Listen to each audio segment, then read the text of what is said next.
pilot you made, sorry, was the pilot you made for CBS of All in the Family much different than, other than the casting, than what you had done for ABC? Oh, the script in each case was identical.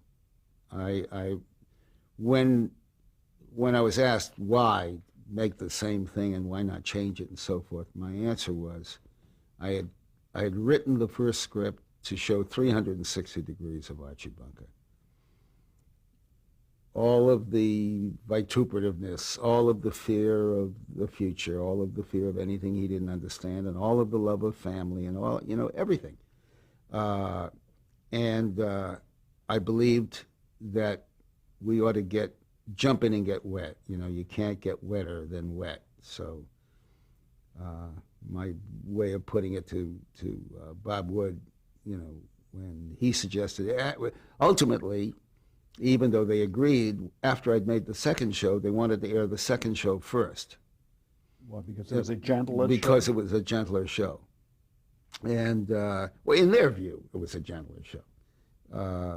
But I just, I wouldn't do it. And I had the courage that comes from having the opportunity to accept a 3-picture deal, which is something I also wished to do. You had that up your sleeve, did you? So I had that in my back pocket or up my sleeve, and that can give you a lot of strength. But you would have actually backed away from the All in the Family if they... Oh, I put it to, I thought of it in those terms, and I put it to them on several different occasions for different reasons. Wasn't Bill Tankersley the head of the standards and practices at CBS at that time? No, not at that time, but he did come in a few years later.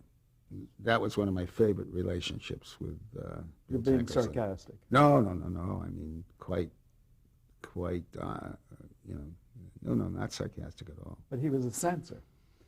He was the head of program practices, and the euphemism for censor. But I'll tell you a story. We'll leap ahead just a little to tell you the story, and you see what I mean by the kind of gentleman he was. We did a show in the 3rd or 4th year of Maude, where I can't remember the story. I think it had to do with the possibility of Walter's infidelity, and we wrote it winding up with Maude looking at Walter and saying at the very end, "You son of a bitch," and they embraced. And Tankersley called and said, "Oh, the script is funny." He said, "But you're kidding about the last line." I said, "No, not kidding." He said, "Norman, you can't. This is a 8:30 show, whatever it was. And you can't have that language. It's impossible." I said, "Bill, that's the line.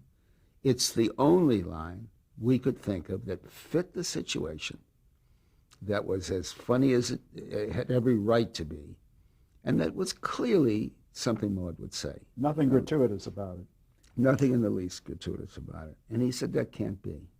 Anyway, after a considerable talk, I said to him, "I'll tell you what we'll do."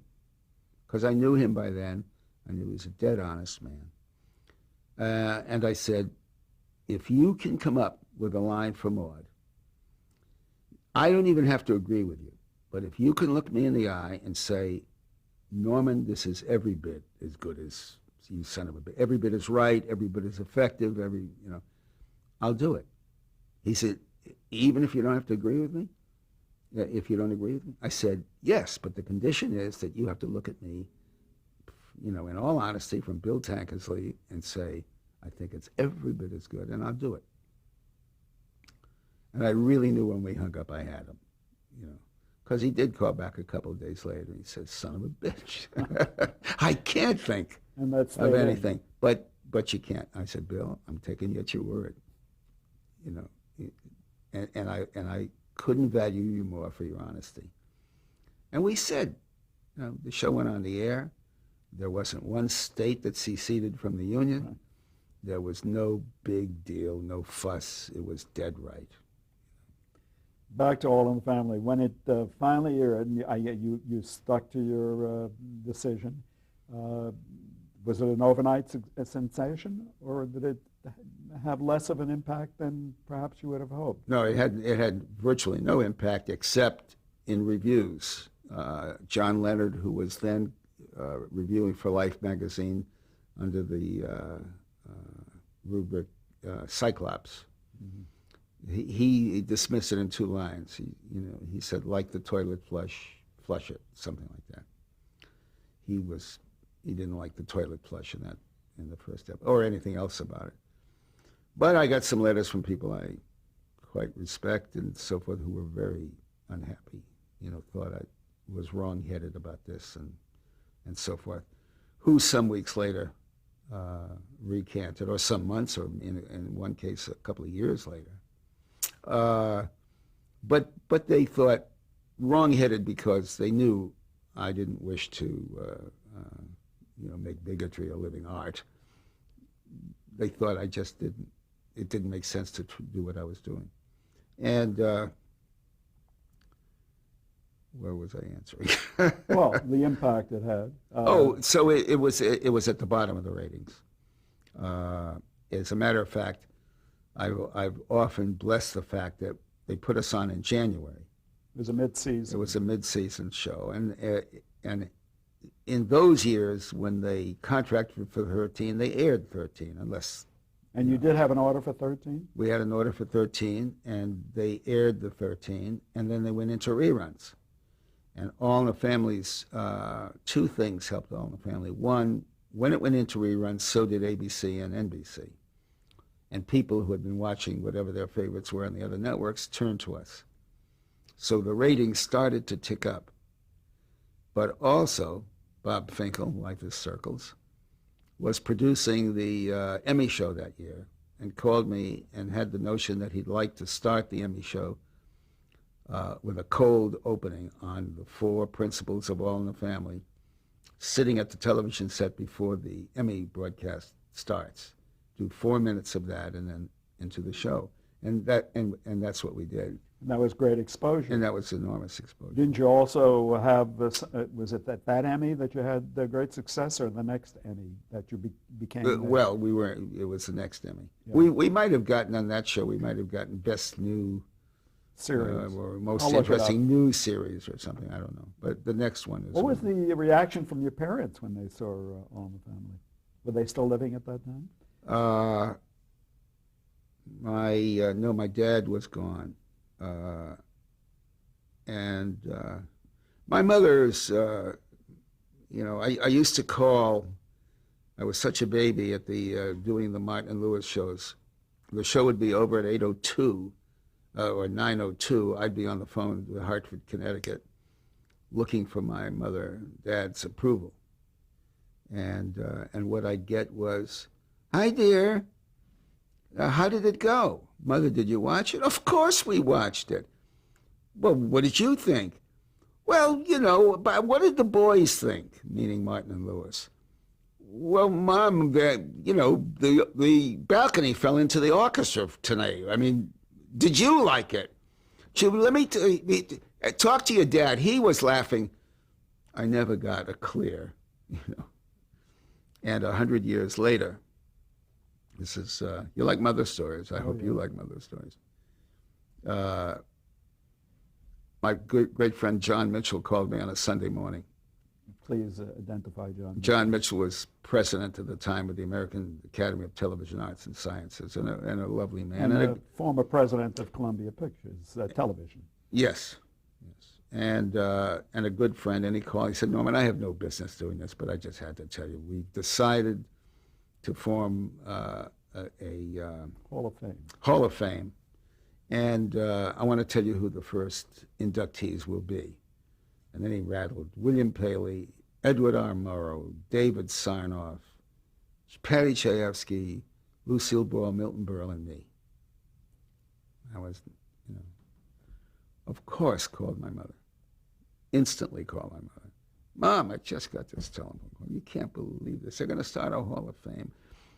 The first inductees are," and I recited, Paley and Sarnoff and me. And she said, "Listen, if that's what they want to do, who am I to say?" And that's my mother all my life with her. But at least both your father and mother saw some of your success. Yeah, well, my mother had a wonderful time with my success, but she would never let me know it. So All in the Family, thanks to summer reruns, began to take off. The And ratings the started to exposure on drop. the Emmy Awards. Yeah, yeah, and then it was off and running.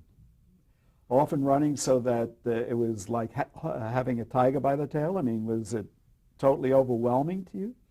No, I mean we were, I was still, I don't know when I stopped being afraid that every script might not work or something. Maybe your last. But it took a long time. So I mean we were working very hard. I had brought three wonderful guys out here.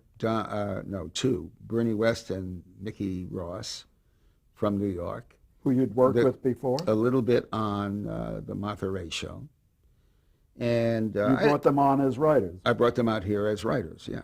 And then a little bit later on, there was a fellow by the name of Don Nickel, who had a partner whose name I can't remember, and they were not getting along, and I suggested that the three of these guys work together.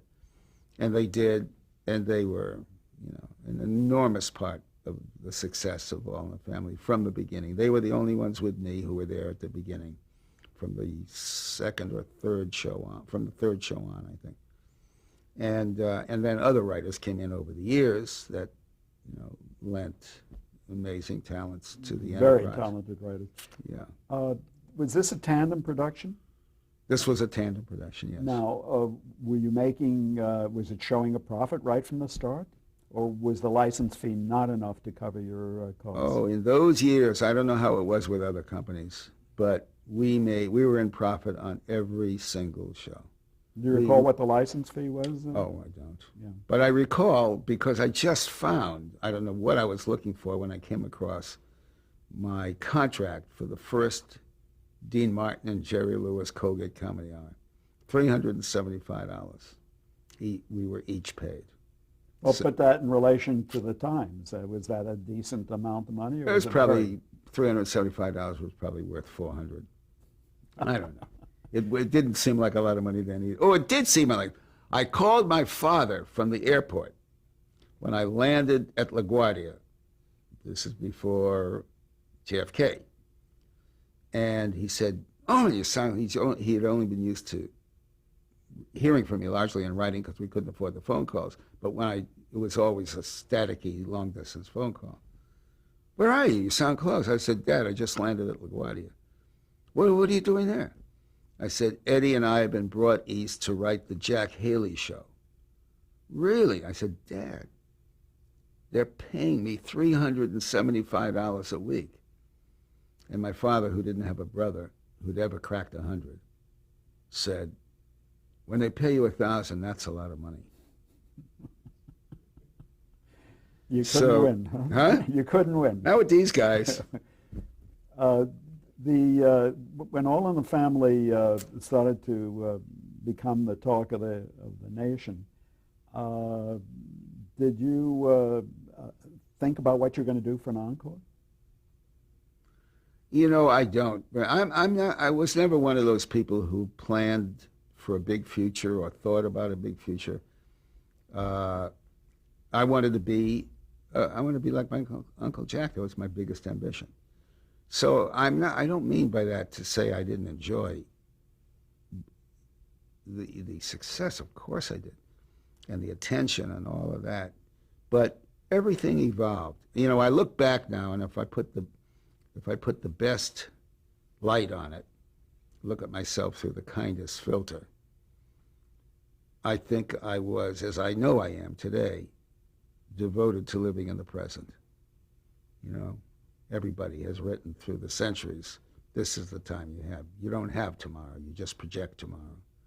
And you no longer hold on to yesterday except in memory. What you have is this minute. So I don't know whether because I'm so convinced of that now and feel I pretty much live that now, that wasn't an unconscious part of me then.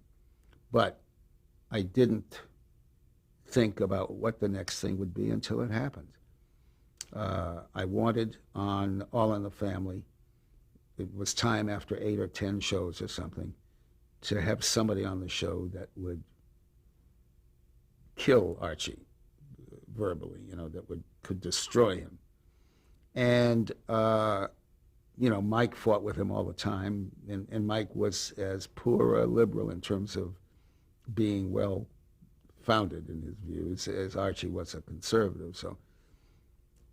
So I thought, given my family life, it had to be somebody out of his deep past that could hammer him over a 20-year period, that could reach back into his history. And so I'd always loved my friend Beatrice Arthur. So we wrote in the character of Maud, a cousin of Edith's, who never wanted him to get married, who knew him that long, and did want her to marry this guy. And we brought her on. And we were 3 days in rehearsal when I knew that I would hear from Silverman and others to let's do a show with this woman. Because Silverman being? Fred Silverman, who was then head of programming, head of programming for CBS. Now, there was talk at that time that Maud might be modeled after your then wife, Frances. Yeah, Frances believed that, and maybe others did too. And I fought to believe it because I wanted, there's no reason why I couldn't feel that way. But what I thought had happened was this big-boned, deep-throated woman who had played Maud-like characters in terms of her personality on Broadway and off-Broadway and so forth, and whom I had used in sketches on the George Gobel show, always in that, before feminism, she was still a very strong woman. So I thought we were writing B. Arthur as Maud, but I always saw the similarities. I mean, it's at the start of the feminist movement, and there was a Frances Lear who was hardly the personality of a B. Arthur, but she was fierce in her convictions.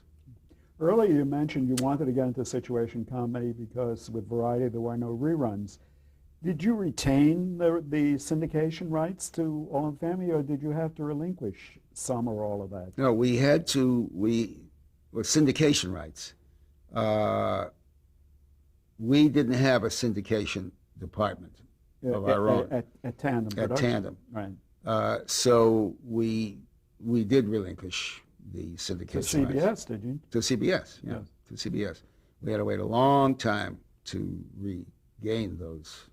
But at some point, it was at the start of the sales of Mary Hartman when Jerry and I decided from now on we were going to syndicate our own You were going to stuff. have your own in-house syndication. Right.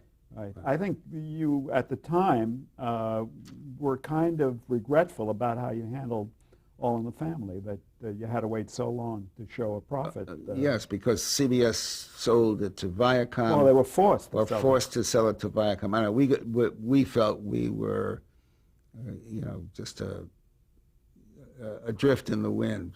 Whichever way the wind blew, we couldn't control. That's where the rights to All in the Family would wind up. So we determined not to be in that position again. Please explain something that might appear to be elementary, but is very important, I think. An independent production company lives or dies by its aftermarket after the show has played network. You just explain that for... Well, yeah, I can explain that to an extent, but I'm explaining from a past I knew a good deal about. The present is quite different. When you asked me the question earlier, were we in deficit or did we make money on the first run? It was a very rare episode, and there were really very few where we didn't show a profit. Where we didn't show a profit. That is unheard of. Unheard of, untrue for virtually for everybody today. Every show is made in considerable deficit. Not a reality show, perhaps. No, I'm talking about the situation comedies and dramas. And dramas that we're speaking of. And only studios with those deep, deep, deep pockets. Now, it may be that Carsey Werner, started at a point where they were able to do what we. No, they don't syndicate. I think They do we have were their the own last. syndication now. Huh? They do have their own syndication. They do now. Yeah. They do. Well, when we did it, we were the first to do it, and nobody else has done it really. Mary Tyler Moore did not control their syndication. Yeah, I think you were the first to do your own in-house syndication. Yeah. I think Robin French was head of your syndication. Jerry brought Robin French in, pardon me, to head up syndication. Gary Lieberthal, who later went on to run Columbia Pictures Television, and Hal Gaber, who is the current president of Act 3 and has been for several years, my company.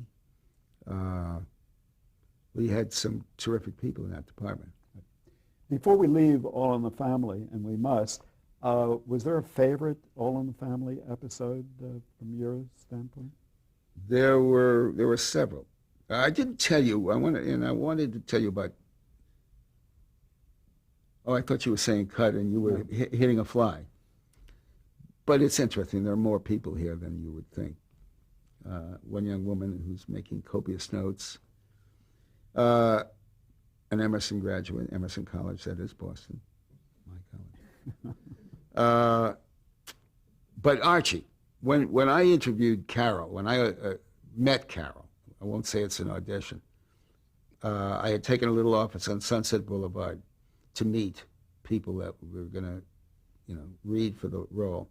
And Carol O'Connor came in and sat down and started to talk in the character of Archie Bunker. And he was, though I could never have known it, Archie Bunker. I mean, I might never have done it had this man, had he elected not to do it later on, I might never have done it knowing it could be done like that. And he read about 6 pages of what I had sent him, which I had, if you remember, made twice before. Right. Wasn't going to change. He said he'd like to show me what he thinks it should look like the next time we meet. I'd already gone crazy for this actor in this role. And he came back a few days later, and he had rewritten the script almost in its entirety.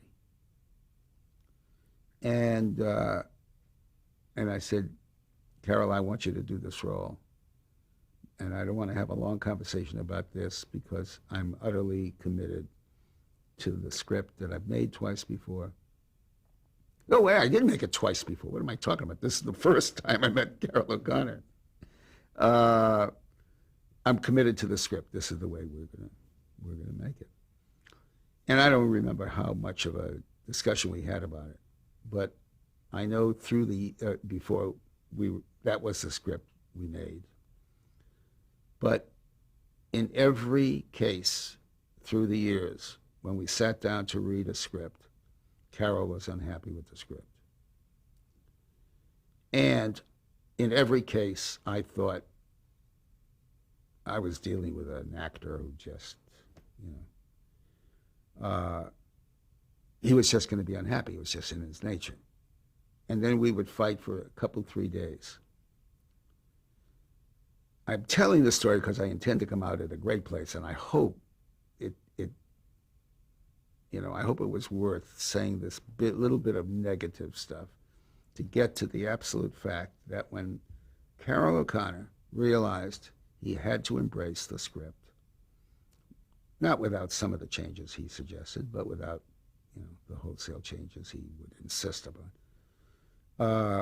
that when he finally accepted it and slipped into the character, because now he was in serious rehearsal, none of us could write Archie Bunker the way it flew out of him, in his understanding of the character and the idiom, the language, the malaprops, the whatever. He was, forget the gifted as an actor, he was so gifted as a writer of that character. And it was worth all of the aggravation to get to that moment, because I'd wait for that moment with awe. Without dwelling on it, what was his major difference with you when he was objecting to the script? Well, he approached it from some Dublin theater aristocratic, intellectual, gobbledygook as far as, the writers, and the writers were concerned. Now, of course, he had some wonderful ideas sometimes, but I think it was fear. I think he was afraid, as I was afraid to sit down to write for all those years. He was afraid to get into it. And he'd have to go through his process to get into it. As I hear myself say this, I realize how many times I've heard it from directors, stage, theater, films. Was he afraid that people were going to accept Archie Bunker as really being, Carol O'Connor really being Archie Bunker, that was his alter ego? No. I think, Carol also bet me and put it in writing, that they would never keep the show on the air, that they would cancel the show. I think most of the people in Hollywood would have bet the same way. But Carol was utterly devoted to the character and the mission, to the extent there was a mission. The first mission was you better damn well be funny, but the second was we were not seeking to push the position of a bigot, into America for bad reasons. But you were pushing the envelope. It was a breakthrough show. I know that it's immodest for you to agree to that, but that's exactly no. But what that's what other people make of it. Can you imagine the guys I mentioned, Nickel, Ross, and West, or you've known over the years, Mort Lachman, Josephsberg, Rhine. I mean, Schiller and Weisskopf. Can you imagine these guys sitting down and saying, "How do we break the envelope today?" These guys were funny men who happened to be fathers and husbands and newspaper readers, citizens, so we took the, and maybe I helped, or I'm sure I helped turn us to thinking that way. Let's take the grit and grist of our own lives and work with that. You created the environment. Yeah. Wouldn't Grant Tinker be credited with creating a certain environment for MTM? It's easy to talk about somebody else. And he did, and he had a glorious working environment. And it came out of what he wished to see happen. And we had another kind of glorious working environment out of, I guess, what I wish to see happen. At any rate, I had asked you about your favorite episode, and you said there were more than one. Could you briefly tell us about it? Yeah, there was a wonderful episode we did on the Vietnam War. We did many. Which, of course, was raging at that time.